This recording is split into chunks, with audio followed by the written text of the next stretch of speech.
Što se tiče konkretno Puff Daddy-a, meni lično nije ništa od svega toga iznenađenje. Sad ovo što ću reći malo je mračno, ali nažalost to je činjenica. U satanizmu je najuzvišenija po njima žrtva kada su u pitanju deca. To je sve isto zato što satanizam uvek ostaje isti u suštini, samo on menja oblik, on se nama danas podvaljuje na jedan potpuno suptilniji način. Mi smo hrišćani, a mi smo se, što je stvarno poražavajuće i sramotno, ako sad posmatramo ljude u Evropi, ljude u Americi, oni se mnogo više bore protiv New Age-a po statistici nego mi ovde. To je strašno. To je strašno.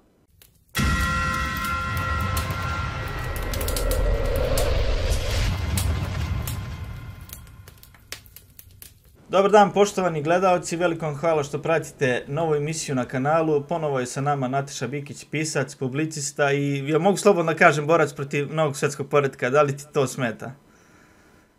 Ne smeta mi, to mi prija.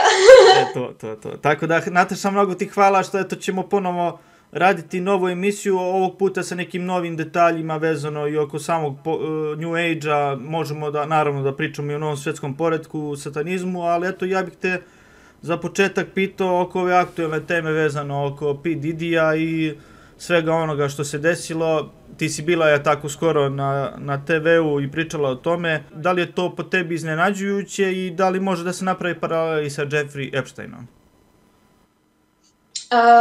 Pozdrav i tebi i hvala ti na pozivu. Drago mi je da razgovaramo opet o ovoj bitnoj temi.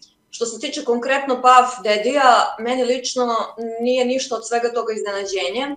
Kao što sam već napomenula, mislim da je to samo jedan blagi uvod u odnosu na ono šta još možemo da očekujemo, koje informacije generalno o toj mračnoj strani Hollywooda, tih instant, neverovatno popularnih zvezda, tako tom nekom sticanju slave preko noći, novca, ekstremne popularnosti itd., što zapravo ja ne bih samo taj slučaj svela na onu priču da mu je, ne znam, slava udarila u glavu, narkotici, naravno da ima i toga među njima, ali pošto su pronađena, u njegovoj vili su pronađena ta bebi ulja, znači velika količina bebi ulja, možemo sumnjati pod jedan na pedofiliju, logično, što oni sprovode, pod dva možemo da takođe posumnjamo, naravno, i na trgovinu decom, jer u srži satanizma jeste zapravo, sad ovo što ću reći malo je mračno, ali nažalost to je činjenica, u satanizmu je najuzvišenija po njima žrtva kada su u pitanju deca.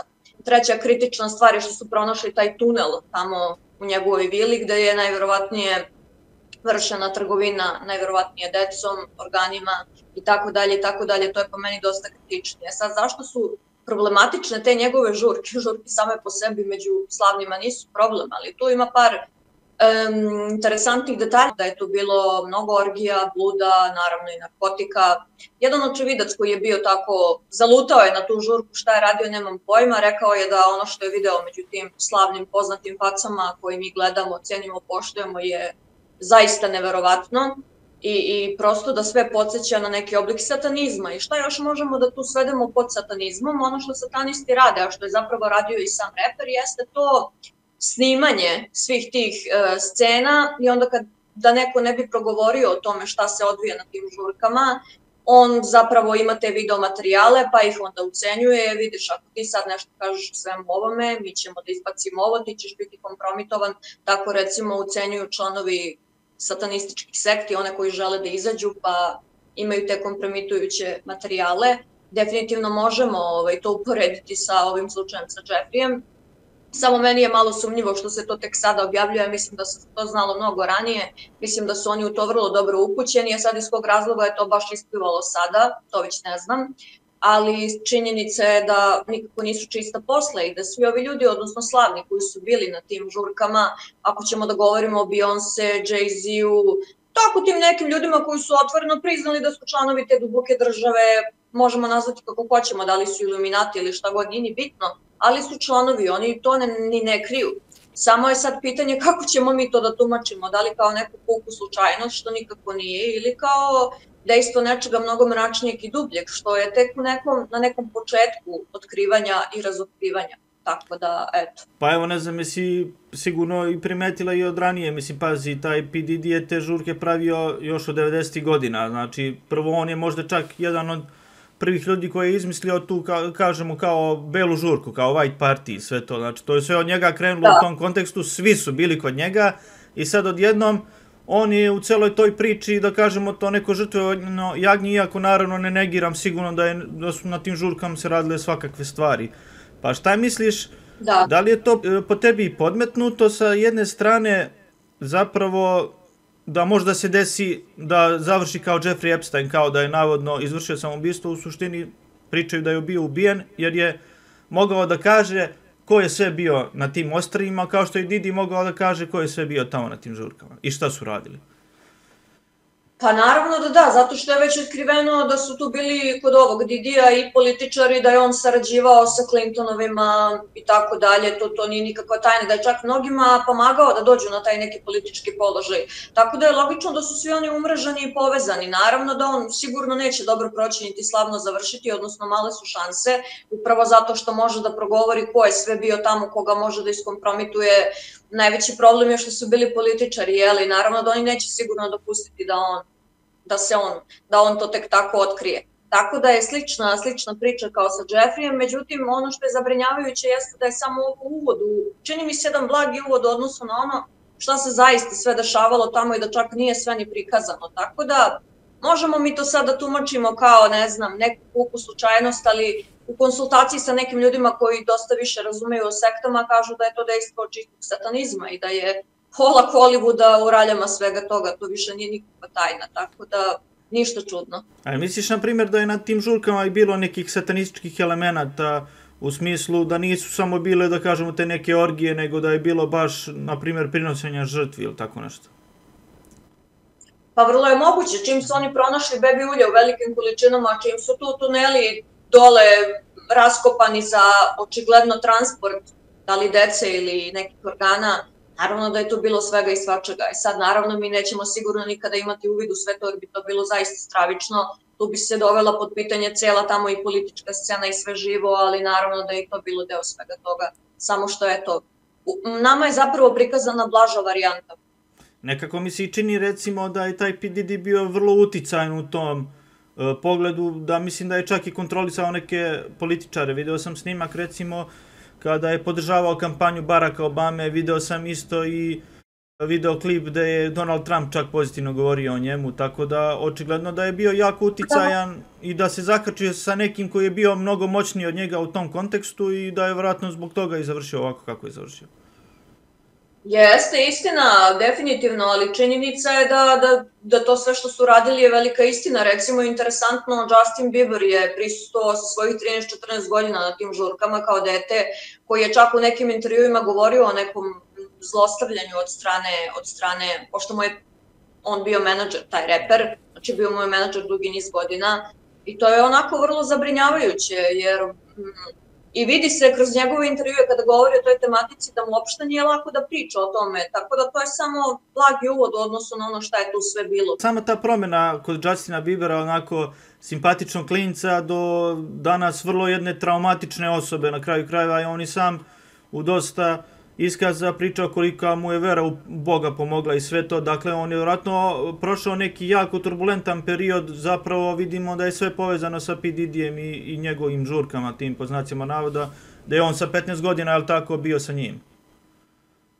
Jeste, pa to je ta hollywoodska elita, mislim da se nama sad polako skida iluzija o tom famoznom Hollywoodu, naravno ne generalizujem, nisu sigurno svi deo toga, ali dobar deo njih, budimo realni, jesu i to čak ni ne kriju, oni to ni ne kriju, mislim, oni su to pričali otvoreno, to priča i Lady Gaga i Beyoncé i Jay-Z, pa malo prisustvuju tamo na nekim, kako se zove, tim umetničkim performansima jedne satanističke umetnice, dakle to je sve povezano, nema šta biti slučajno nikako, mislim, slučajno se ja pojavim tamo pa tamo i sad kao ja nemam veze sa tim, pa mislim, ne može biti.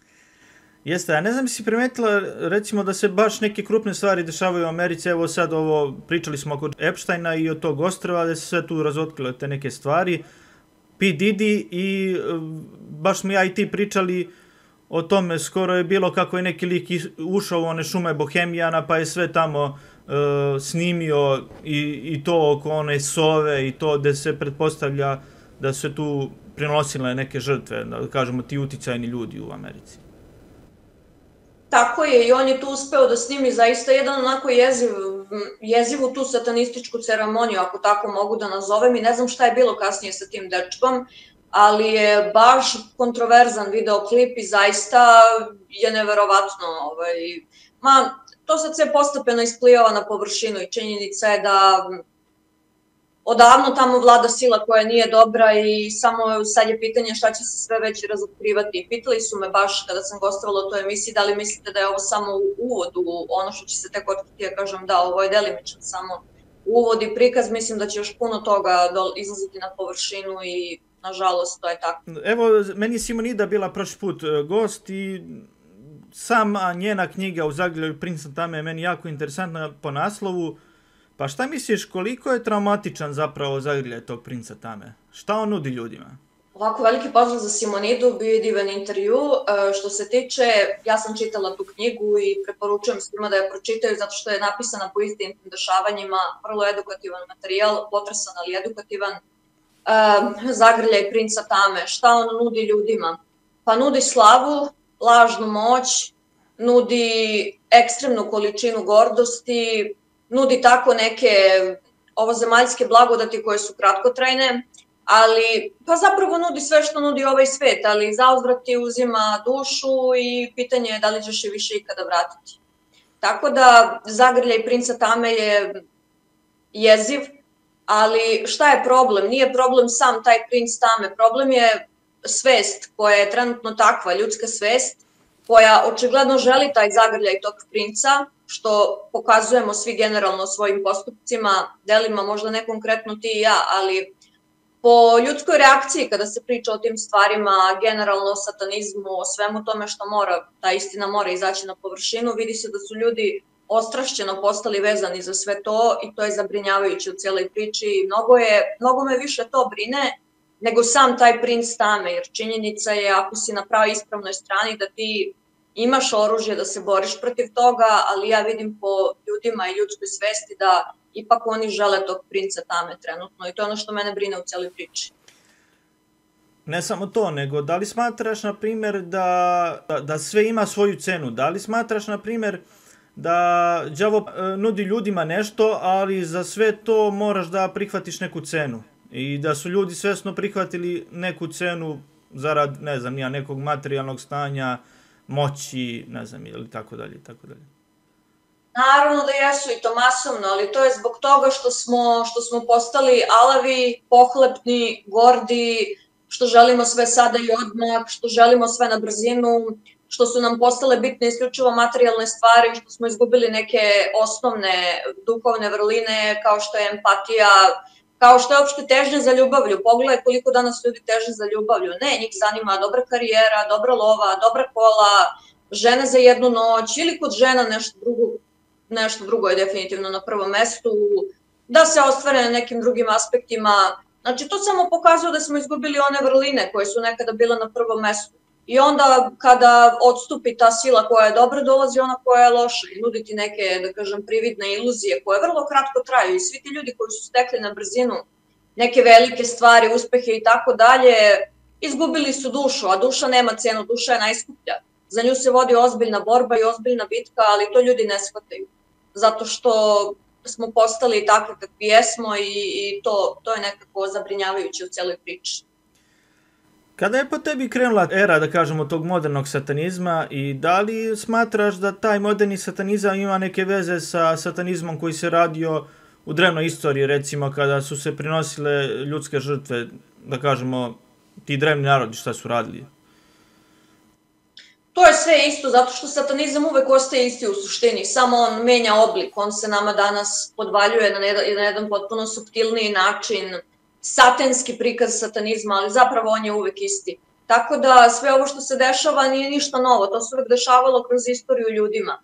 I on samo menja svoj oblik kako bi lakše ljude izmanipulisao, kako bi lakše ljudima pristupio. I u srži satanizma je prinošenje žrtve. Sad mi danas imamo satanizam u raznim oblicima, ne samo kada govorimo o satanističkoj sekti, već imamo jednu novu sektu koja je predstavljena potpuno drugačije, a u njenoj srži, a ona se zapravo nalazi na vrhu piramide svih sekti, ona je majka svim sektama i ona u svojoj srži predstavlja satanizam. Tako da on vrlo vešto menja oblik, ali je suštinski potpuno isti i satanizam uvek zahteva da se prinesu neke žrtve, najčešće to budu ljudske žrtve i to je to. Reci mi, ovo ne znam da li si istraživala oko svega toga, koliko je veštičarenje danas popularno recimo u Americi? Veštičarenje danas nije popularno samo u Americi, i kod nas je postalo veoma popularno i svuda je postalo veoma popularno i prosto je neverovatno. Po statistici najveći broj ljudi je uključeno. Danas sekte imaju najviše članova širom sveta po statistici, tako da dejstvuju više i jače nego ikada. Tako da veštičarenje je oduvek postojalo, pogotovo, evo sada pričat ću za naše prostore, naravno da ima u Americi, ali evo meni je interesantno koliko je veštičarenje i sam taj moment gatanja, vraćanja ušlo u našu tradiciju, postalo deo našeg kulta. Jer ja se sećam i kad sam bila klinka, kada vidim tako neke komšinice ili starije žene, koliko je bilo popularno ići kod gatare, ići kod vračare, da ti vidi ovo, da ti vidi ono, salivanje olova, crven končić oko ruke protiv uroka. Dakle, nama je sve to ušlo u krv, to je postalo deo naše tradicije. Danas imamo ozbiljan problem kada mi ljudima objašnjavamo šta te stvari zapravo predstavljaju. Znači, kod nas je odbačena duhovnost, ovde se više negovao taj kult tog veštičarenja, vraćanja, okultnog, magijskog. Mi smo se strastveno vezali za taj moment magijskog. Mislim, to je vraćanje, gatanje, to sve možemo svrstati u pah magijskog. Tako da ništa me od svega ovoga više ne čudi kad vidimo kroz istoriju od kada je zapravo počelo da se radi na tome, sa ciljem da se ljudi udalje od one izvorne, čiste, prave duhovnosti, time da izgube svoj duhovni identitet i da postanu robovi satanističkog. A da li se ova Alisa Bailey, tvorac, da kažem, modernog New Age-a, da li se ona bavila nekom vrstom magije? Evo ovako, njen lik i delo su vrlo interesantni. Alisa Bailey, koja je osnovala New Age. Zašto moramo sad da pomenemo malo detaljnije tu Alisu Bailey? Zato što je veliki broj ljudi trenutno vezan za New Age-a, ne znaju, na primjer, ko je tvorac New Age-a. Mislim, ako se već bavite sa tim New Age-om, ako već praktikujete sve te discipline New Age-a, šta god to bilo, morate znati ko je stvorio taj New Age, tako? Dakle, Alisa Bailey je žena koja je bila u ozbiljnom sukobu sa hrišćanstvom, kao što je bila njena prethodnica Helena Blavatsky, koja je počela sa teozofijom. To se može reći da je bio neki blagi uvod u New Age. I Alisa Bailey je bila vrlo onako fascinirana Helenom Blavatskom, njenim mišljenjima i stavima, dakle teozofija je bliska New Age-u. I onda je Alisa Bailey kao neko koji je ostrašćeno mrzeo, pogotovo Jevreje i hrišćane. Ona je smatrala da su hrišćani fanatici, da ne trebaju da postoje, da ih treba sve spaliti, ukloniti. Jevreje takođe, dakle zaista je posjedovala je ozbiljnu mržnju prema svemu tome. Tako da onda je ona došla na tu neku ideju, imala je tog svog nekog duhovnog vodiča, pošto se danas to dosta popularizuje, duhovni vodiči, lažni ti anđeli, čuvari i tako dalje. Ona je imala tog svog nekog duhovnog vodiča, kako se zvao na dž, ne znam, ne sećam se ni bitno, i on je njoj počeo da otkriva te tajne i misterije i na crnu žalost ona je napisala te svoje knjige gde je prenosila sve te informacije koje se nažalost delimično danas ostvaruju. Šta je poenta priče? Ona je već tada osmislila, odnosno napisala pesmu Nosiocu svetlosti, Anđelu svetlosti. I ta molitva, ona je želela da to bude zamena za Gospodnju molitvu Oče naš. Dakle, ona u toj molitvi potpuno otvoreno priziva nosioca svetlosti, odnosno lučonošu ili ti Lucifera ili đavola. Ona ga otvoreno veliča, priziva da dođe i da je sada njegovo vreme. I to su ljudi masovno tamo koristili kao neku vrstu svoje molitve. Dakle, njoj je bio cilj da se molitva Oče naš zameni molitvom zapravo Antihristu. I ona tu zapravo govori o tom periodu, na dolazećem periodu Antihrista. Zatim je napisala knjigu New Age deca, gde ona otvoreno govori o tome kako će u tom periodu, umesto u osnovne škole, u školama, da deca ne uče veronauku, već da praktikuju meditaciju i jogu. I danas možemo videti neke slavne ličnosti koje se otvoreno angažuju da se deci uvedu meditaciju i joge, kako deca da uče da meditiraju, da ostvaruju svoje snove, svoje želje, da vibriraju i tako dalje i tako dalje. Dakle, Alisa Bailey je vrlo bila jedna kontroverzna ličnost koja je u tim svojim zapisima, da, ona je osnovala svoju knjižaru koja se zvala Lucy's Trust i ona je prenosila neke zaista užasne stvari. Ona je tu težila da potpuno diskredituje hrišćanstvo. Govorila je u tim knjigama da Hrist je samo jedan od učitelja, da vi ne morate biti hrišćanin da biste vi bili spaseni, da sud ne postoji, da pakao ne postoji, da su to gluposti, da večne muke ne postoje. Zatim je tu opisivala kako će astrologija u tom novom svetskom poretku New Age-u odigrati veliku ulogu zapravo, zato što će ljudima govoriti, odnosno podmetati priču o reinkarnacijama, o prošlim životima, jer ljudi ako počnu da veruju u to, oni se više neće fokusirati na ovu sadašnjost, jedan jedini život koji imamo, za to carstvo nebesko, za neku vrstu pripreme, fokusirat će se isključivo na, dakle, bit će im ispran mozak. Tako da tu ona naglašava da će astrologija odigrati veliku ulogu, kao što ona to igra danas. Tako da, takođe je napisala da će Ujedinjene nacije dosta pomagati cijeloj toj priči, što možemo apsolutno videti danas na raznim primerima. Dosta toga se ostvaruje, nažalost, što je ona rekla. Međutim, šta je interesantno, ona je predviđala za sebe da će živjeti dugo, da će dugo prenositi tako te stvari, onda se desilo da je iznenada preminula. I eto, kao, nije se ostvarilo to što je ona prognozirala, kao što se nikad ne ostvari to što oni prognoziraju. Tako da, vrlo jedna misteriozna žena koja je uvela ozbiljno zlo već te 1945. ako se ne varam. Dakle, vidite, ona je već tada izgovarala te molitve nosiocu svetlosti. Već tada je počeo taj pokret, polako je počeo da se širi i evo, tek kod nas je intenzivan postao, recimo, u poslednjih nekih 10 godina. Ali Alisa Bailey je jedna žena koja je bila ozbiljan mrzitelj hrišćanstva, kao i Helena Blavatsky koja je osnovala teozofiju. Dakle, kada ljudi, ovi koji su simpatizeri New Age-a, koji praktikuju sve tehnike New Age-a, ako su već deo te priče, oni moraju da znaju ko je osnovao taj isti New Age, ko je bila ta žena, ko su bili ti ljudi, prosto da znaju o čemu se tu radi. Jer dosta ljudi je neinformisano, dosta ljudi misli da je to samo neki novi ideološki pokret koji ima neki bezazlen cilj, međutim, to je odavno počelo dobro da se osmišljava. Što se danas upravo i odvija? Danas imamo epidemiju svega toga od koje mnogi gube živote i eto, prosto stvar je toliko jeziva da je neverovatno. Postavit ću ti još neka potpitanja vezano za Alisu Bailey, ali mene zanima konkretno, eto, kad si pomenula Helenu Blavatsku, ko je zapravo ta žena bila i šta možeš da nam kažeš zapravo o teozofiji? Šta je ta teozofija?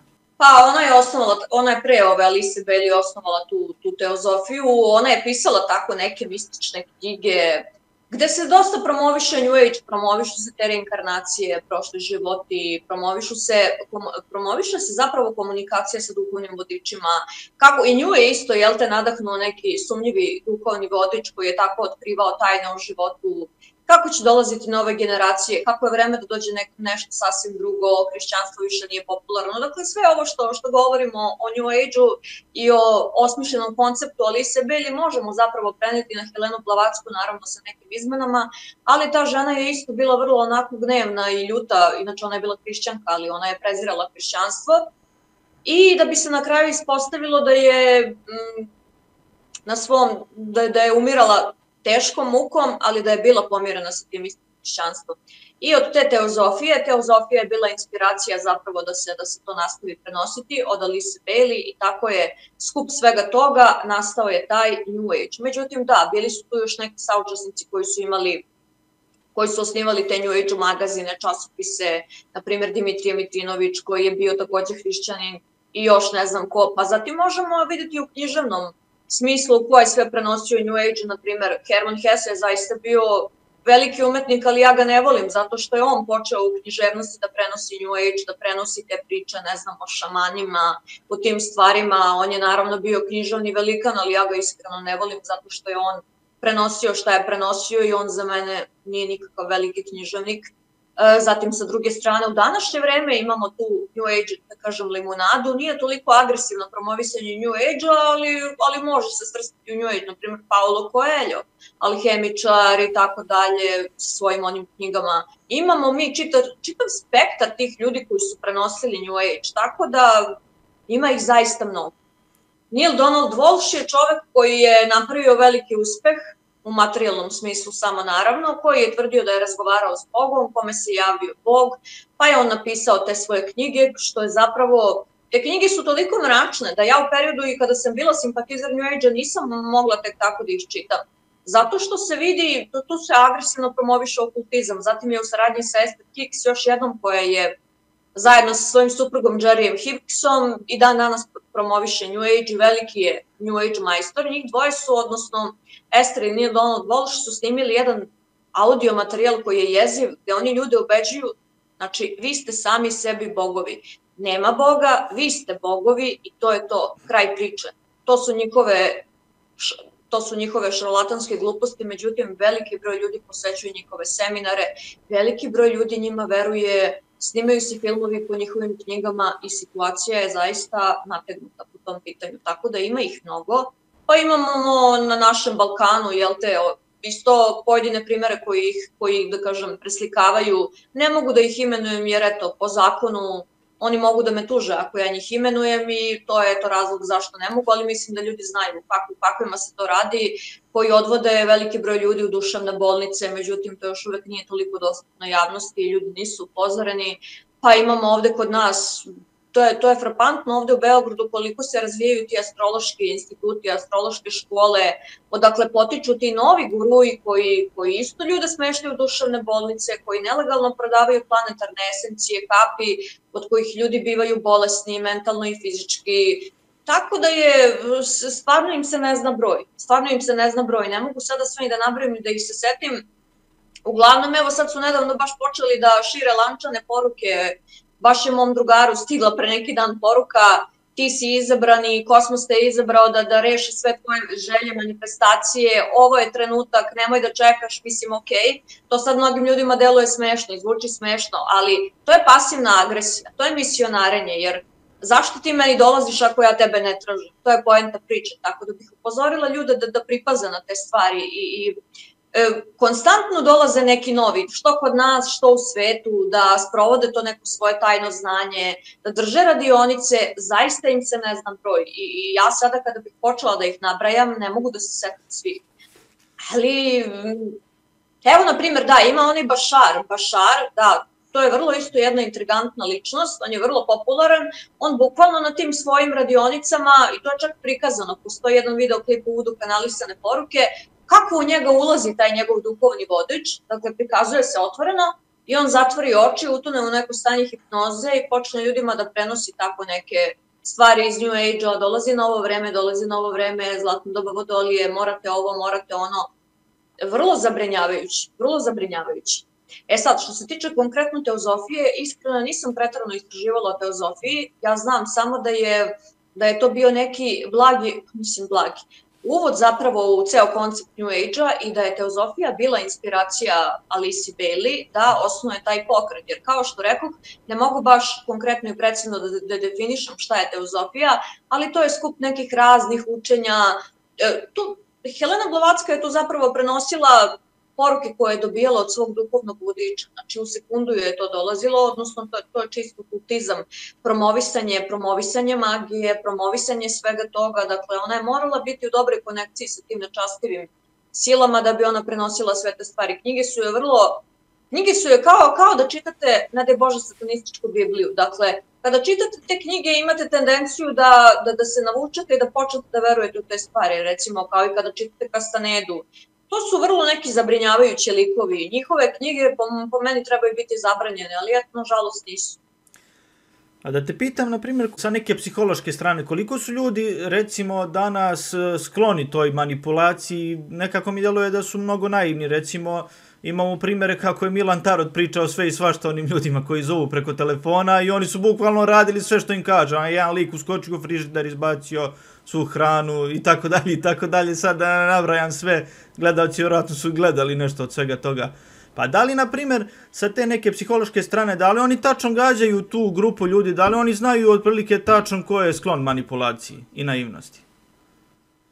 Pa to se vidi na prvi pogled, zato što kao što rekao, oni svi imaju svoj tim stručnjaka, psihologa, PR menadžera, raznih ljudi koji posmatraju profile ličnosti. Oni već dugi niz godina su se obučavali da bi zapravo umeli da pristupe ljudima. Sa druge strane, živimo u teškom vremenu. Svaki čovek u jednom trenutku svog života padne u neki očaj, u težak životni problem. Sa treće strane imamo odsustvo duhovnosti, nismo uopšte dobro utemeljeni u svojoj veri, a nama kao ljudima je duhovnost potrebna. I kao što reče jedan duhovnik, kada mi nismo iznutra puni zdrave duhovnosti, onda dolazi na to mesto sujeverje i ona tamna strana. I onda smo upravo tada podložni za te manipulacije, da li preko New Age-a ili bilo kog sektnog delovanja. Dakle, problem je, moram da kažemo, nama. Plus nam se kroz generacije prenosilo nam se sujeverje, ušlo je u tradiciju to da se odlazi kod gatara, da se odlazi kod vračara.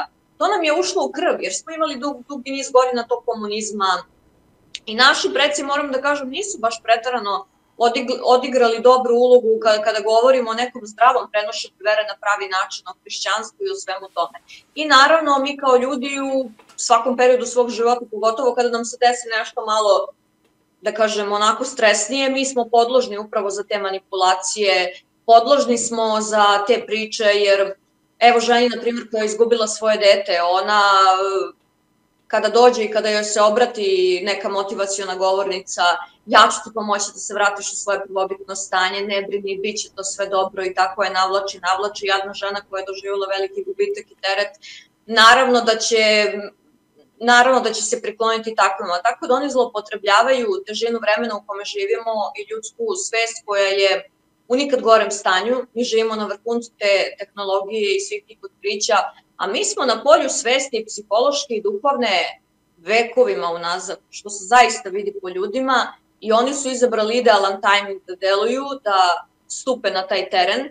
Sa druge strane, generalno su nam puna usta pljuvanja hrišćanstva, podcenjujemo mi to mnogo, to je radikalno, to pripada srednjem veku, pa dobro, ako vam se to ne dopada, evo vam nešto drugo da vidimo kako će vam se to dopasti, onda naravno dolaze i nove sekte, dolazi ovaj famozni New Age i bože moj, tražili ste, gledajte, i to je otprilike tako.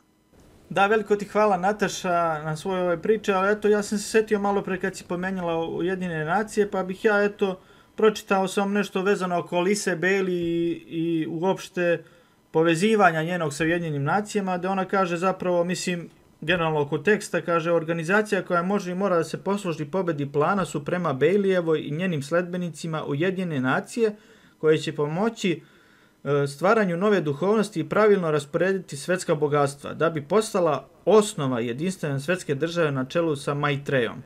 Sad pominje se tu neki Maitreja, ali to misliš na onog Lord Maitreju ili nekog drugog?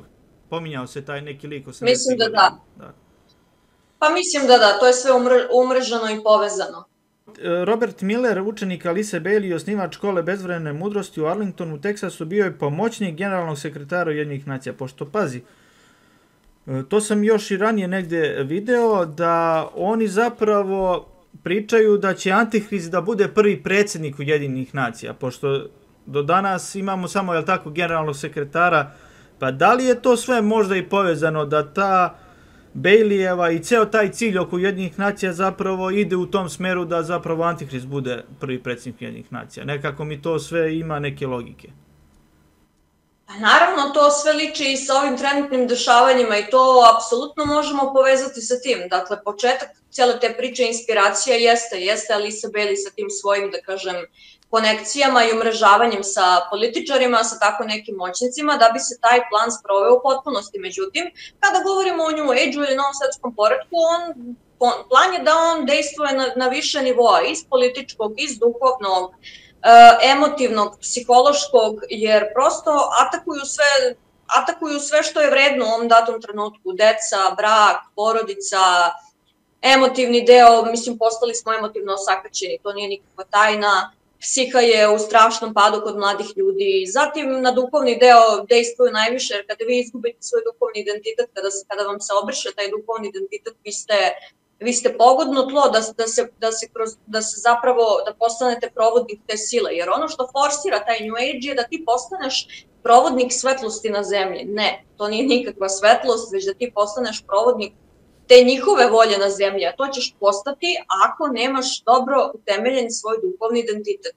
Tako da svi ovi koji su u ozbiljnom sukobu, konkretno sad pričamo o našim prostorima sa hrišćanstvom, kojima su primamljive te stvari, moraju mnogo da se informišu, da vide zapravo koji je plan svega toga, šta se zapravo radi kroz sve to. Tako da sve to možemo da uporedimo sa ovim dešavanjima. Oni su svi povezani, umreženi, to se sad polako razotkriva, ali eto vidimo da je početak svega toga i plan već nastao tada, te 1945. ako se ne varam.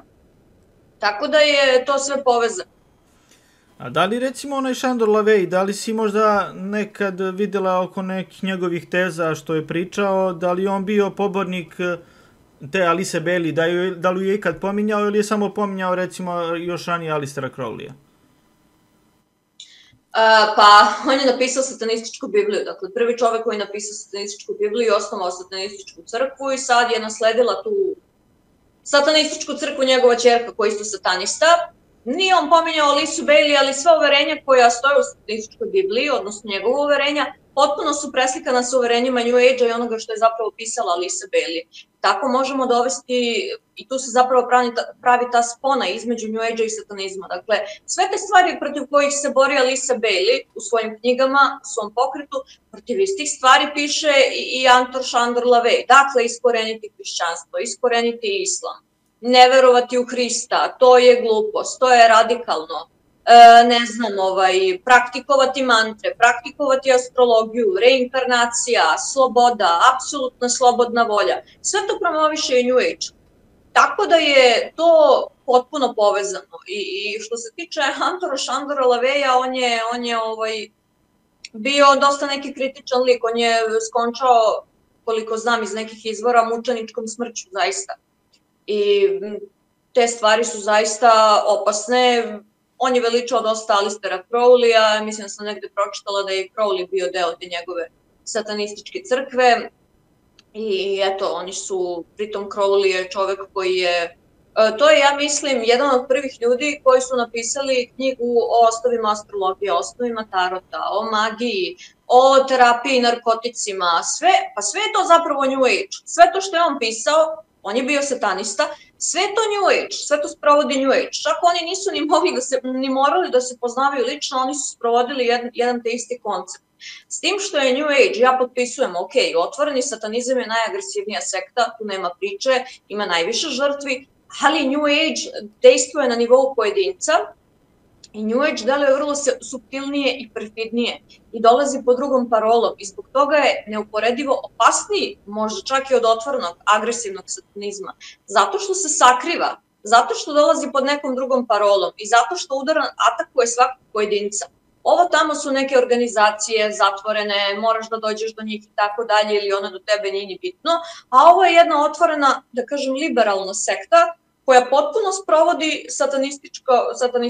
satanističke, da kažem, stvari, uverenja, ciljeve i tako dalje i tako dalje. Dakle, ako čitate New Age knjige, pokret Alice Bailey, to je kao da čitate satanističku Bibliju. I zato sam ja pre nekoliko godina baš imala potrebu da pročitam tu satanističku Bibliju, da vidim da li postoji neka spona. I to je zabrinjavajuće u cijeloj priči, zato što definitivno postoji. Da, Nataša, evo idemo na ovu još jednu drugu, pa jednu i od najbitnijih tema, zapravo tiče se same astrologije. Na zadnjem ovom tvojom intervju i na nekim reelsovima na Instagramu, najviše bih rekao da su ljudi najviše negodovali upravo zbog astrologije. Nekako da im je to bila tačka koju nisu smeli da pređu preko toga. Dakle, vidi se da jednostavno vole astrologiju, pa eto ja bih za početak samo citirao jedan stih iz Biblije.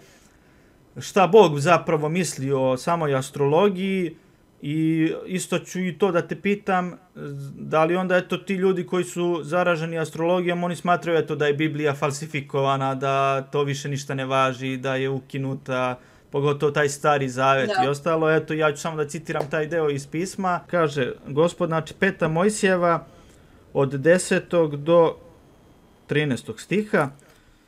Neka se kod tebe ne nađe niko ko bi svog sina ili svoju kćer provodio kroz vatru, ni koji gata, ni koji se bavi magijom, ni koji proriče po zvezdama, ni vračar, ni koji baca čini, ni koji priziva duhove, ni opsenar, ni koji pita mrtve. Jer kogod tako nešto čini, odvratan je Gospod. I zbog takvih odvratnih stvari, Gospod, tvoj Bog, tera te narod ispred tebe. Budi poslušan Gospodu svom Bogu.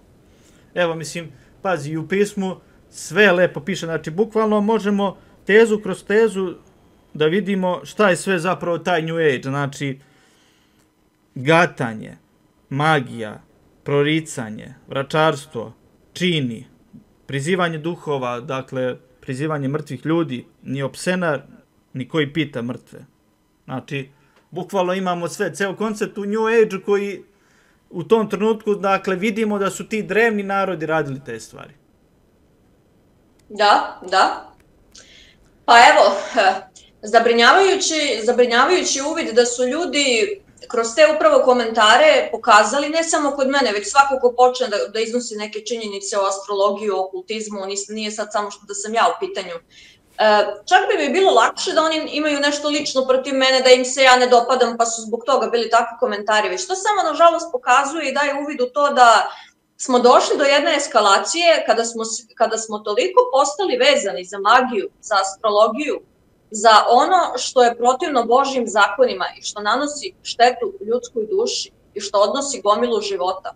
To je zabrinjavajuće zato što ako pogledamo po biblijskom učenju i po starim vremenima i po svetotočkom učenju, gde se jasno objašnjava i vidi situacije, sad ko hoće neka veruje, ko neće ne mora, ja lično verujem, vidi se kada bi čovečanstvo došlo do eskalacije vezanosti za magiju, dakle prihvatanja drugog boga, znači magiju, okultizam, astrologiju, tu se najviše spominje i kroz te svetotočke knjige i kroz Bibliju, astrologija, gatanje po zvezdama, vraćanje i tako dalje. Kada čovečanstvo dostigne taj nivo eskalacije vezanosti za sve to, ono biva ili istrebljeno ili počnu da se dešavaju neke velike nevolje. A šta se nama danas dešava? Da dešavaju se katastrofalne stvari. Ok, možemo povezati sa tim i ne moramo, ali ja bih povezala sa tim.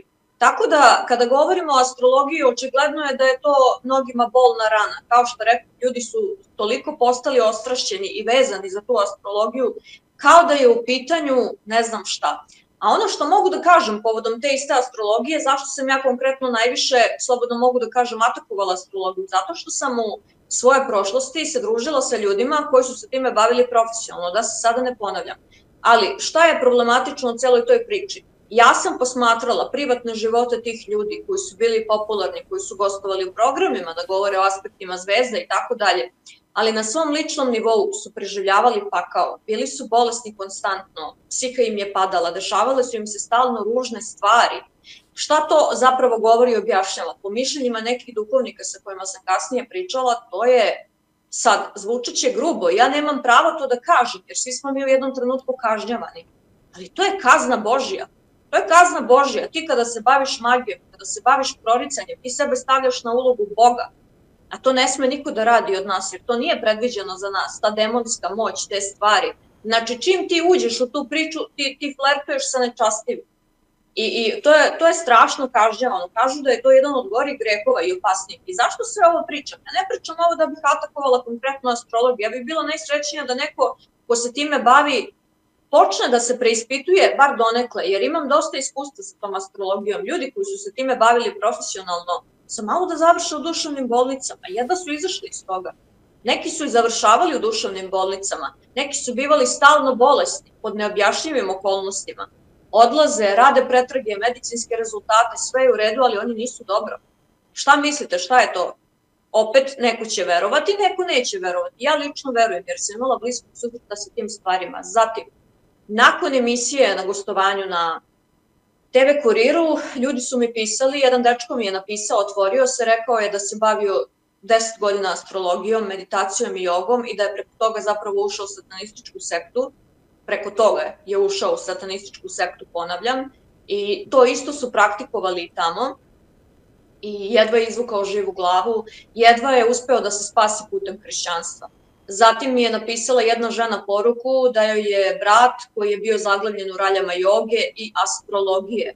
Imao je dakle i svog gurua i svog astrologa, da je upao u strašno mentalno stanje, da odbija i psihološku pomoć, da je imao par pokušaja suicida, da ne može da se sastavi i tako dalje i tako dalje. Zatim, psihijatri sa kojima sam razgovarala na tu temu govore mi da je sve više žrtvi te famozne astrologije, čak i onih koji su se time bavili profesionalno.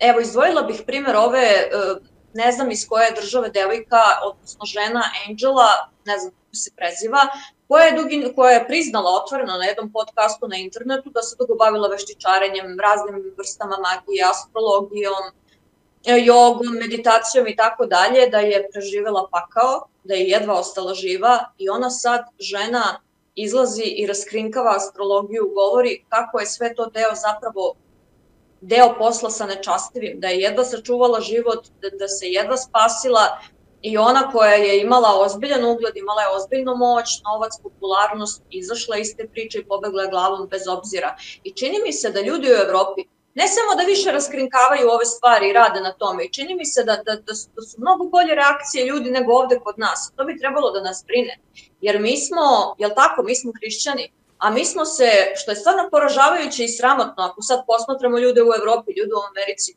oni se mnogo više bore protiv New Age-a po statistici nego mi ovde. To je strašno.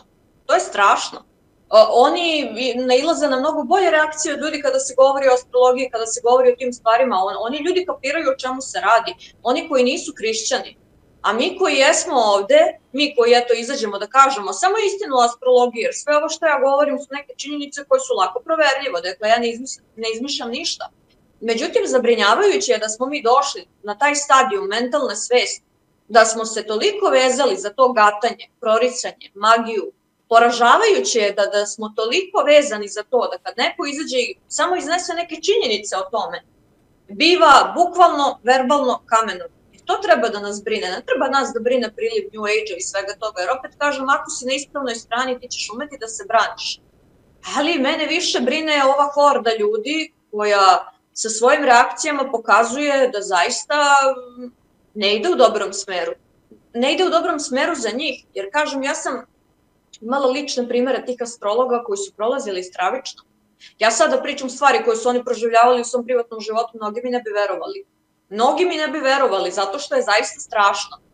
Osvrnula bih se na to kako se odvija taj proces atakovanja psihe i duše od strane astrologa. Evo, ispričat ću delimično svoj primer, samo kako bih ljudima to približila. Ne želim više da se ponavljam i da govorim da sam bila u bliskom kontaktu sa tim ljudima iz prošlosti. Moja bivša drugarica se bavila tom astrologijom, bila je vrlo uspešna u tome, popularna, dakle nije bila nikakav laik, devojka je bila fakultetski obrazovana, pametna, inteligentna i tako dalje i tako dalje. I to je bio period života koji mi je bio malo onako stresniji, bila sam dosta mlada, nisam bila u veri, dakle bilo me je lako izmanipulisati, uvesti u šta god želiš, kao i veliki broj ljudi u tim godinama.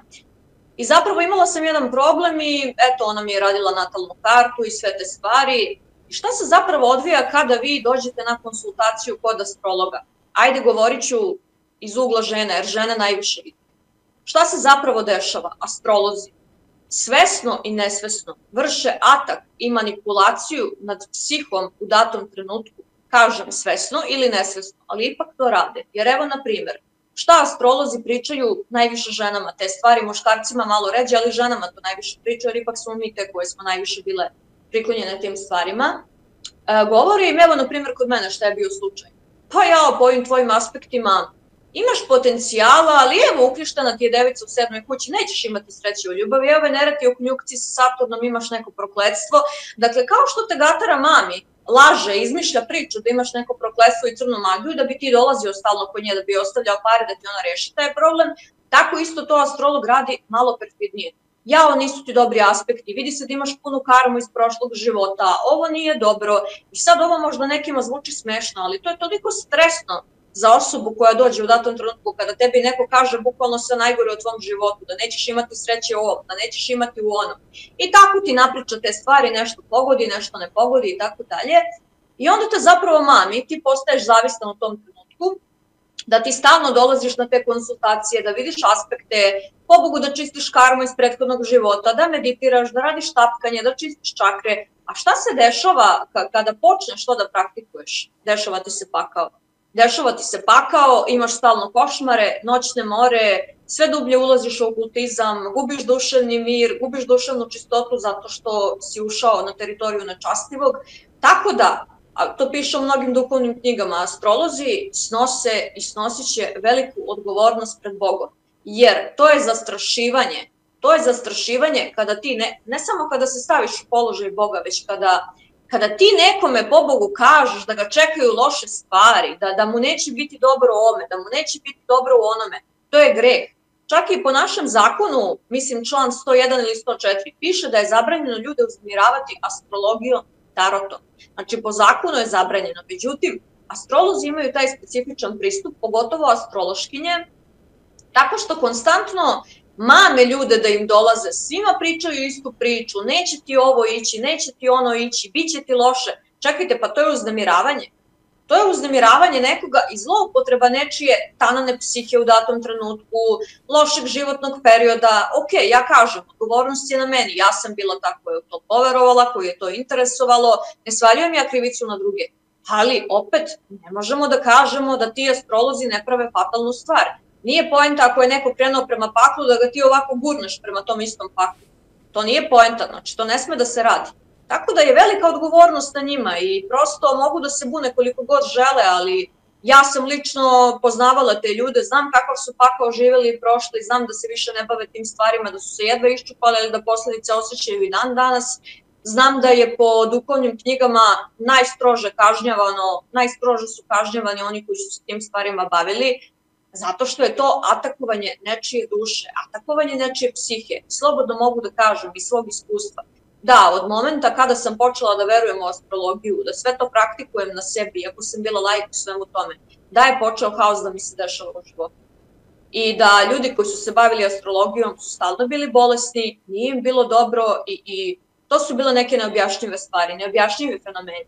Dešavalo se recimo da mi kasnije, kada sam izašla iz toga i prosto bila u kontaktu sa nekim ljudima koji su se isto bavili astrologijom, dešavalo se da su doživljavali da im se stvari pomeraju u stan, da padaju, eto tako, nasumice, da televizor se sam pali i gasi. To im se dešavalo ljudima koji su se bavili astrologijom. Dešavalo se recimo, jedan duhovnik mi je pričao iz manastira da je nedavno došla jedna žena na svetu tajnu osvećenja, ili sad kako to možemo da nazovemo, da, sveta tajna osvećenja, da je bila zaposednuta i da su nakon čina isceljivanja shvatili po njenoj priči da se jedno 15 godina bavila astrologijom.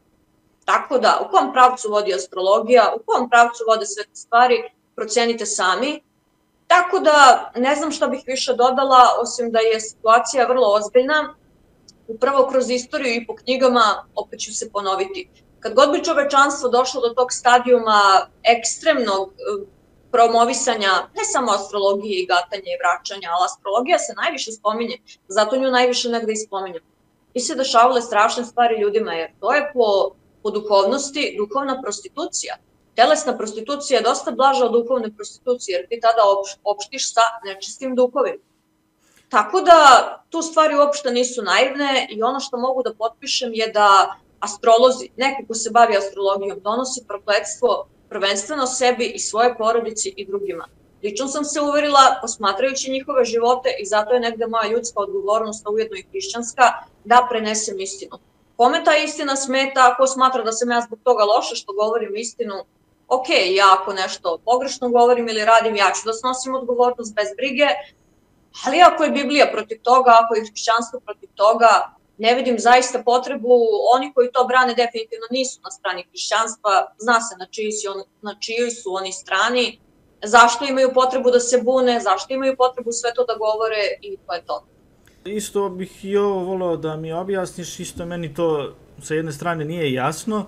Naprimjer, ako ima toliko tih astrologa i znamo da dosta ljudi, jel tako, ide kod njih, koliko njih opet se vraća kod njih u smislu da li im oni nešto pogode pa budu stalni njihovi članovi, kako to funkcioniše? Ako astrolozi uvek pričaju neke, da kažemo, neproverene stvari, netačne neke stvari, nešto ne mogu da pogode, zašto, na primjer, imaju toliko tih, da kažemo, sledbenika, ljudi koji daju pare i koji slušaju sve što oni kažu? Pa astrologija je poput narkotika. Astrologija je poput narkotika. Kada vas jednom zainteresuje, ne daj Bože, ta priča sa astrologijom i kada krenete na te konsultacije, nema veze što je ta osoba vama nešto pogodila, nešto nije pogodila, ali to je navlačenje. Astrolozi u datom trenutku imaju taj izuzetno izraženi hipnotizersko-manipulativni uticaj. Dakle, oni manipulišu svojim klijentima da nastave da im dolaze, da nastave pod znacima navoda da rade na sebi, da bi im išlo bolje u životu, da bi manifestovali svoje želje, da bi očistili karmu iz prethodnih života. Jadni ljudi kada su u očaju i oni zaista poveruju u tu priču i oni tog astrologa zapravo vide kao spasitelja. To je ono što je problem. Astrolozi se stavljaju u poziciju Boga, ljudi se navuku na tu priču, ljudi poveruju u to. I ono što je bitno naglasiti je da mnogi koji su čak pokušavali da izađu iz astrologije, pričali su mi, pa to je kao narkotik, stalno me nešto vraća na to, stalno me nešto mami na sve to. I sama sam bila svedok svemu tome jer sam u prošlosti dosta čitala te astrološke knjige, ja sam se jedva odvojila od svega toga, iskreno.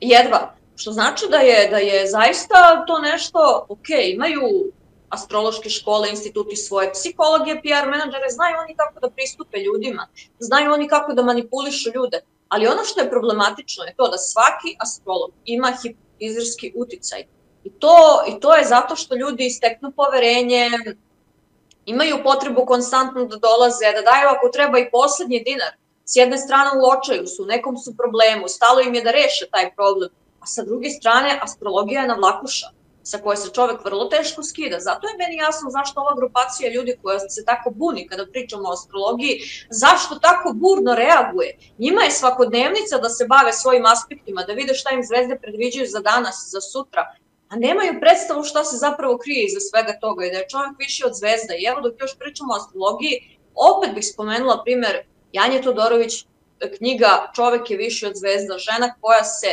dugi niz godina bavila astrologijom, koja je stekla veliku slavu i popularnost, koja je naravno doživela pakao i shvatila da služi nečastivo. Žena sada ide po manastirima da edukuje ljude, da se sklone od toga, da je to strašno, da je gomila njenih kolega postradala ozbiljno u celoj toj priči, da se ona jedva izvukla. I jedini cilj kada ja pričam o astrologiji jeste težnja da čak i ljudi koji se time bave, da samo porazmisle da li je to toliko dobro, da vide koji su izvori, odakle sve to potiče i da pre svega pomognu sebi.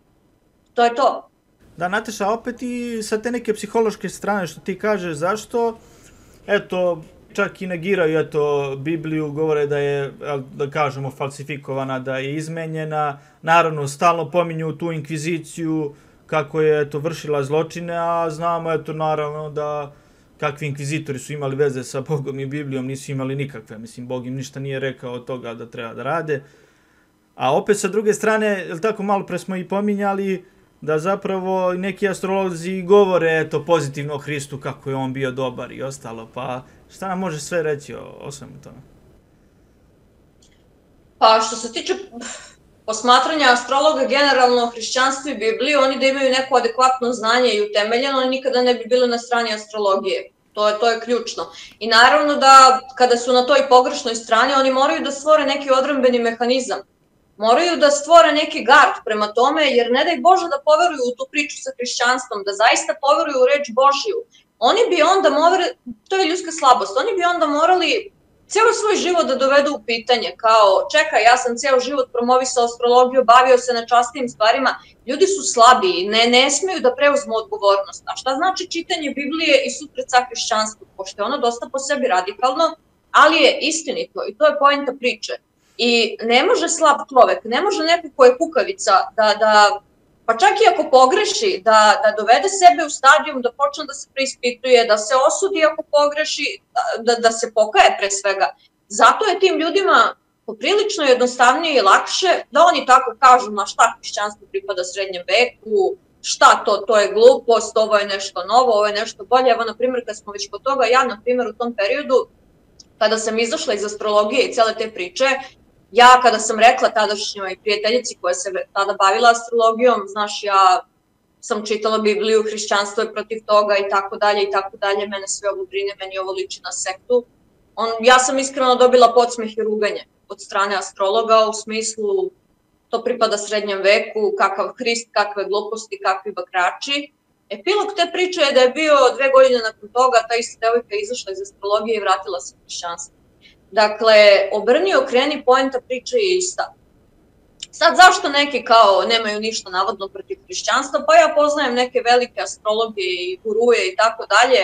koji poštuju navodno hrišćanstvo, ali to je da bi lakše prišli ljudima, da ne bi pokazali ništa sumnjivo, već pobogu sve je to super i tvoja religija i to, ali ajde da se mi fokusiramo ipak na ovo drugo. Dakle, manipulacija, ništa drugo. Ali ono što mogu da kažem je problematično kod astrologa je što ne kažem da svi oni imaju lošu nameru, ne kažem da su to loši ljudi. Ja poznajem brojne koji su zaista dobri ljudi, ali to je neka vrsta prelesti, duhovne prelesti i iluzije. Oni zaista veruju da je astrologija duhovnost, da je to ono što je potrebno. Oni zaista veruju da čine dobru stvar. I naravno da kada naiđu na neku kritiku o svim tim stvarima, naravno da reaguju burno, naravno da moraju da naprave neki odbrambeni mehanizam, naravno da moraju da osude hrišćanstvo zato što hrišćanstvo osuđuje astrologiju i tu nema priče. Tako da to je sve odbrambeni mehanizam njihov, to su sve njihove šarene laže, ali ono što je bitno da napomenem, kasnije kada sam stupila u kontakt sa ljudima koji su izašli iz te priče sa astrologijom, a prethodno su se bavili time, rekli su, ali Nataša, ti si u magli dok si u svemu tome, zato ja astrologiju svrstavam u sektu. Zato što mozak je toliko ispran da su ljudi u potpunoj magli kada su u toj priči. Oni samo ovako gledaju jedno, oni su kao hipnotisani. Zato je njima ljudima izuzetno teško da bilo šta prihvate vezano za kritiku, burno reaguju. To je taj sektaški duh. To je taj sektaški duh koji se vidi jasno u astrologiji. Znači, nisi spreman da prihvatiš ništa drugo, samo ovo i to je to. Svako ko kaže bilo kakvu kritiku ili činjenicu koja je vezana za to tvoje, da to baš i nije tako dobro, ne, to se ne prihvata. To je, na primjer, prisutno u sajentolozima. Znači, proces ispiranja mozga, u astrologiji imaš ozbiljan proces ispiranja mozga. Oni njima tamo pričaju razne gluposti. Vreme je iluzija, prošli život, čišćenje, budući život, regresija, progresija, očisti sad Veneru, pa očisti Saturna, evo mislim. To je strašno kakve tu priče postoje. Njima ljudima je toliko, oni su toliko odsečeni od realnosti da bilo kakav komentar njihov na račun, ne znam, hrišćanstva ili čega god je, prosto nema kredibilitet. I to je tako. Mnogo ti hvala, pa evo pred sam kraj emisije bit će dve teme, dakle na samom kraju pričat ćemo o nekim komentarima koji su izneti na osnovu tvojih reel snimaka na Instagramu, pa eto da ti daš i neke odgovore na to šta ljudi misle o tim temama, naravno gde su negodovali o tome šta misliš o astrologiji. A za predzadnje pitanje voleo bih eto iz tvog romana Kobra da nam daš jedan detalj o tome, jako zanimljiv, pošto si meni eto poslala i taj screenshot, pa eto da bude i zanimljivo gledalcima neki citat iz tvog romana. Hoću, radi se o jednom razgovoru između dvoje ljudi. Dakle, radi se o ženi koja je osnovala New Age sektu, ovde na Balkanu, koja je uvela tu New Age sektu i jednom prilikom kada jedan šaman koji je sa njom usko sarađivao, posetio je, da kažem, Beograd i pohvalio ih je. I evo šta je rekao, samo moment. Kažu, zahvaljujući nama, misija se ostvaruje na Balkanu. Kada sam ga pitala koja je to konkretno misija, rekao je, hrišćani više ne odlaze u crkve, već na energetsko čišćenje. Ne poklanjaju se više tamo nekom razapetom Hristu, već Budi. Veruju u duhovne vodiče, a ne i u Duha Svetoga. Cilj je, kaže, da postanemo jedno i ubedimo ljude da je zlo u njihovim glavama, da zlo ne postoji, da đavo ne postoji i da svi možemo da radimo baš sve što poželimo. Za vas nije odricanje, žrtva i ono što promoviše hrišćanstvo. Za vas je isključivo uživanje. Eto, to je koncept današnjice koji mi živimo. Dakle, ne želimo žrtvu, ne želimo da prolazimo, da na neki teži način stičemo te neke duhovne vrline. Za nas je uživanje, preuživanje, apsolutno slobodna volja, kao što reče Aleister Crowley, čini šta ti je volja i neka ti to bude jedini zakon i to je osnovna mantra New Age-a, ujedno i satanizma. I Nataša, konačno zadnje pitanje, eto da malo prokomentarišemo i komentare koji su bili na tvoj račun, pogotovo sa Instagrama i oko tih samih reel snimaka gde si pričala o svemu tome, o to koliko je pogubna ta astrologija i sam taj New Age, pa eto, prvo pitanje je bilo, eto jedan komentar je bio da se ne radi kao o meditaciji, nego se to u hrišćanstvu zove tihovanje, pa eto možeš da mu objasniš šta je zapravo meditacija, šta je tihovanje, da li je to isto, pošto oni stalno vrte tu priču kao da je meditacija jedna vrsta molitve? Pa vrte priču jer su neupućeni. Onaj iz Biblije deo kada kažu moj narod strada iz neznanja. To ti je odličan primer. Meditacija pre svega u hrišćanstvu ne postoji, niti je ikada postojala. Razlika između meditacije i molitve je suštinska. Dakle, Isus nikada nije meditirao u toj pustinji, već je bio u molitvi. Molitva je obraćanje Gospodu Bogu. Dakle, imamo te naše molitve, psalter, dakle to je razgovor sa Bogom unutar nas. Meditacija je stanje hipnoze, kada se vi potpuno prepuštate, gasite sve receptore, tu budnost. Dakle, vi se prepuštate, tonete u neku hipnozu koja je vrlo opasna. Mozak može da strada, imunitet može da padne i tako dalje i tako dalje. I vi ste u tom nekom lažnom stanju zombiranosti, vi plovite, potpuno se izmeštate iz realnosti i vi ste tako u tom nekom stanju. A ono na što hrišćanstvo poziva je konstantna budnost. U meditaciji to ne postoji, tu se gase svi receptori, ti se tu prepuštaš nekoj sili, da radi sa tvojom glavom šta želi i tako dalje i tako dalje. Tako da molitva i meditacija nemaju apsolutno nikakve veze. U najblažem obliku rečeno, meditacija je proces kada ti toneš unutar sebe, a molitva je obraćanje Gospodu Bogu. Meditacija i molitva nikada nisu bile iste, niti će biti. Ljudi bi o tome trebali malo bolje da se informišu. Astrologija je, kaže, starija od hrišćanstva, sve civilizacije su se bavile astrologijom i to nije gatanje po zvezdama, nego čitanje zvezda, što nema veze sa gatanjem. Također, meditacija nema veze sa gatanjem, niti sa bilo kojom verom. Šta ima veze, na primjer, ako je astrologija starija od hrišćanstva, nema veze šta je starije, nego bitno šta je istina? Pre svega, i đavo postoji mnogo pre nas od kad je sveta i čoveka, što ne znači da trebamo da mu se poklanjamo. I on je mnogo stariji od svih nas, pa to sad ne znači apsolutno ništa. Kada bismo gledali po tome, to apsolutno nema nikakve veze, niti bilo šta. Tako da astrologija jeste stara prevarantkinja, jezgro okultizma, ona jeste postojala i pre samog hrišćanstva, jer su ljudi pre dolaska Gospoda Isusa Hrista bili dosta podložni obraćanju tim paganskim bogovima, bili su dosta podložni tim magijama i tako dalje i od dolaska Hrista uvode se neke nove stvari, dolazi neko novo vreme i tako dalje. Tako da samim tim što je astrologija starija od hrišćanstva ne znači da je ona ispravna i da sada svi treba da joj se poklonimo. Tako da, pritom, astrologija nije nikakva egzaktna nauka, niko je nije proglasio naukom. Ako ćemo da kažemo preciznije, astrologija je pseudonauka, a još preciznije rečeno, astrologija je okultna disciplina. Kaže, ne radi se o gatanju. Kako se ne radi o gatanju? Imamo astrološke aspekte, ok, tu se nešto računa, gleda se raspored planeta. Ali svaki klijent koji dođe kod astrologa na konsultaciju, ovaj mu pogađa ono što je bilo u prošlosti, govori koji su mu povoljni aspekti i šta ga čeka u budućnosti na polju veza, brakova i odnosa. Pa šta je to nego pogađanje? Je li to gatanje? Čekajte, koja je onda razlika? Šta je to nego pogađanje? I pritom moram da naglasim, niko astrologiju nije proglasio naukom. Astrolozi sami za sebe kažu da su naučnici. Ne možemo, pa to bi sad isto bilo kao da ja kažem da sam diplomirani ekonomista, a od ekonomije nisam videla ništa, je li tako? Znači, ne možemo mi sami da tvrdimo šta to znači, već šta jeste. I naučnici odbijaju astrologiju kao nauku. Astronomija je nešto drugo. Astrologija je čista okultna disciplina, savremeno gatanje i savremeno obmanjivanje ljudi. Pa evo samo da dodam, pa imamo izvještaj u Bibliji, recimo, od Adama i Eve, pa kasnije sve kako je išla hronologija. To su sve ljudi koji su bili verni Bogu, znali su šta je dobro i šta je loše, tako da ti ljudi nisu meditirali ili se bavili astrologijom ili tako nešto. Znači, tačno se od davnih dana Bog javljao ljudima i tačno su ljudi znali šta je dobro i šta je loše. Tako da to što su radili neki drevni narodi u istoriji, što je kao navodno stariji od hrišćanstva, to ne znači da je dobro bilo. Dakle, i u ono vremena su znali ljudi šta je dobro, a šta je zlo. Tako da, eto, to je to. Ja bih samo dopunio to što si rekla. Mnogo ti hvala. Idemo dalje.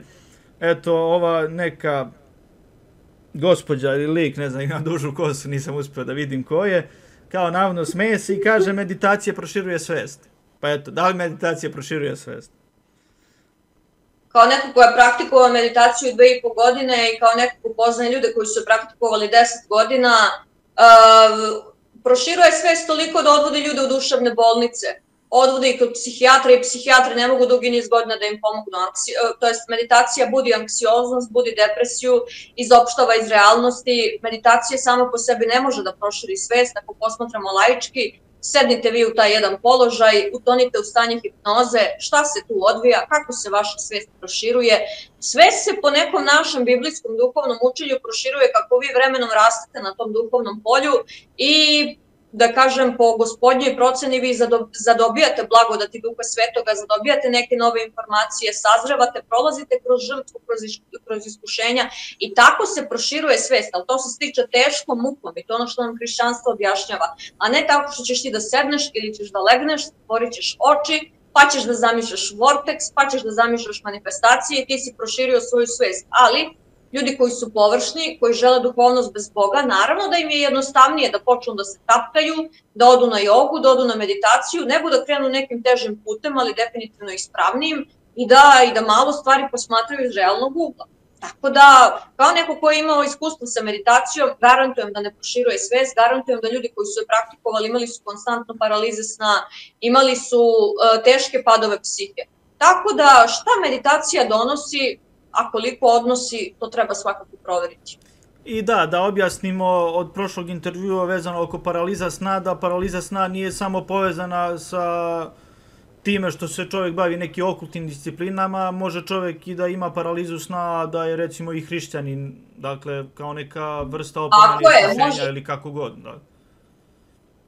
Tako je, može paraliza sna da se desi kada je recimo psiha suviše napeta, ima raznih faktora, ne mora nužno da se vezuje uz to, kao što sam već napomenula, ne mora ni anksioznost nužno da se vezuje uz to, jer smo mi danas optrovani i sa anksioznošću i sa depresijom, ali zašto sam spomenula paralizu sna? Zato što je neverovatno kako, kada govorimo konkretno o ulasku u New Age i svim tim stvarima, ljudi baš koji se bave okultizmom, koji su u toj priči, imaju svaku noć paralizu sna i neke košmare.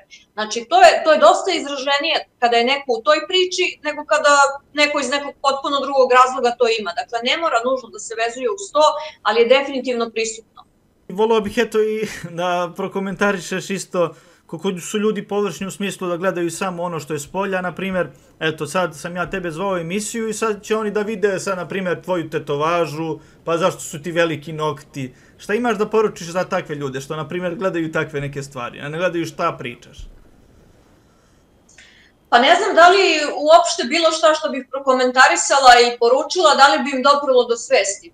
Pošto su fokusirani na spoljni izgled, pošto ne znam, oni hrišćane sad sortiraju prema tome, nisi ti nikako hrišćanka, ti imaš nadogradnju nokti, imaš tetovaže, pa Bogu našminkana si. Stvarno te priče su toliko onako nebulozne, ako tebe više interesuje šta sam ja obukla, kakva mi je boja kose, nego ono o čemu ja pričam, znači da oni ne zanima njih šta ja pričam, već se fokusiraju na moj fizički izgled.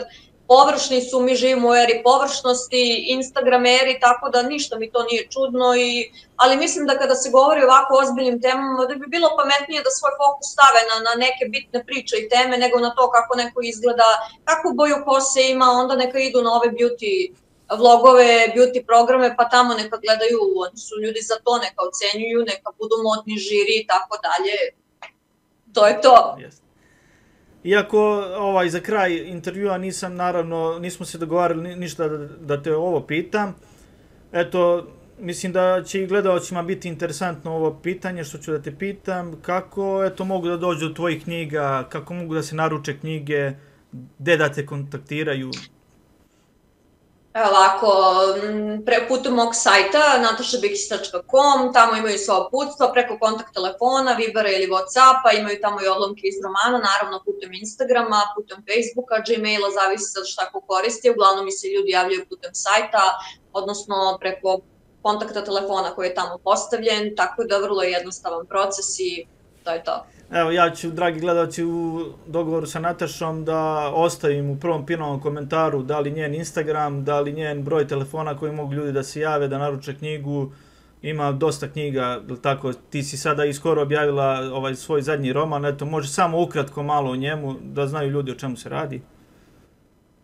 Da, to je roman Princeza pakla, spominje se u nekim segmentima dejstvo sektnog delovanja, isto je inspirisan istinitim dešavanjima, govori se o vremenu gde mladi ljudi sve više odlaze u blud, gde sve više stradaju od ekstremnog priliva narkotika u Beogradu, gde gube svoje živote olako ekstremni priliv promiskuiteta i svega i svačega što mlade ljude odvodi brzim stopama prema paklu. Spominje se zapravo sve ono što je nama nečastivi podmetnuo kao željeno, kao uživanje, lažna vizija raja, a zapravo nije ništa drugo nego pakao.